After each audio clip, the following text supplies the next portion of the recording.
ఆదిలాబాద్ జిల్లా జైనద్ మండలంలోని జామని ప్రాథమికోన్నత పాఠశాలలో ముందస్తుగా బతుకమ్మ సంబరాలు విద్యార్థులు, ఉపాధ్యాయులు మరియు గ్రామస్తులతో కలిసి ఘనంగా నిర్వహించారు.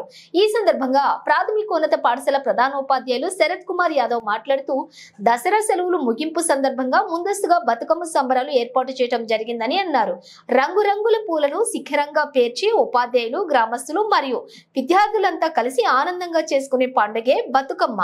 పువ్వుల పండుగగా పిలిచే ఈ ఉత్సవం సాంస్కృతిక, సాంప్రదాయ, సామాజిక అనుబంధాల సమాహారమని అన్నారు. జామని గ్రామంలోని పూసిన పూలన్నింటినీ సేకరించి ఇంద్రధనుస్సులా పేర్చడం బతుకమ్మ వేడుకలలో ప్రధానమని అన్నారు. బంతి, చామంతి, గూనుగు, గుమ్మడి, తంగేడు, గడ్డి పూలు తదితర పూలతోటి ముందస్తు సంబరాలు చేసుకున్నామని చెప్పారు.